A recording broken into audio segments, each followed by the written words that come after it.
colleges that corporations are eliminating DE&I roles. Have you heard that, Mm, Shayne? yeah, I mean, but we kind of knew this was going to happen. Uh, we saw the Did writing we on the wall. did we I know think that we was going to did. happen? I think we did. I think every black person 3 years ago, when every corporate entity was being so pro-black, we all were like, how long is this really gonna last?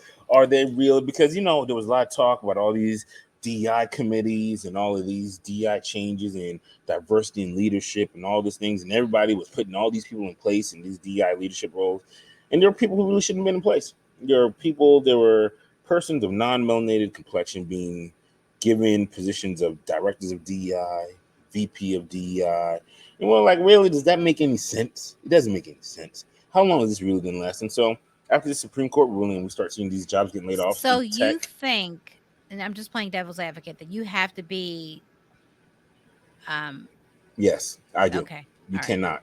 You cannot be, in my humble opinion, and who am I?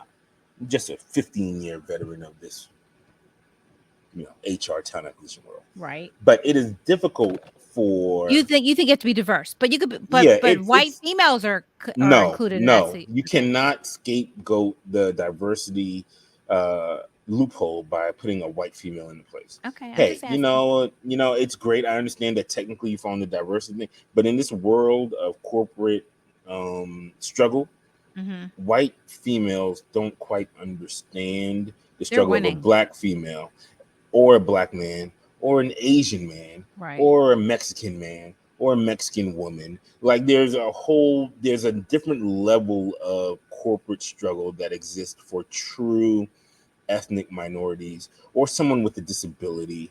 Mhm. So it's difficult to put a non-melanated individual in that place, right?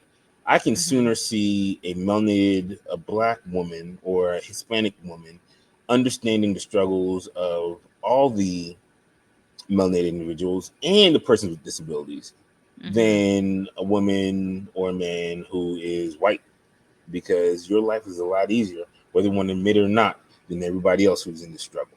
And so, no, when corporations were putting these non-melanated men and women into diversity leadership roles, they were basically signaling to everyone else that they don't take this shit seriously, um, because you literally are opening up a role to lead diversity, Mhm. and you put somebody non-melanated in that role. Like, of all the roles you have in your corporate leadership structure you can put somebody melanated into, Right. this is the one.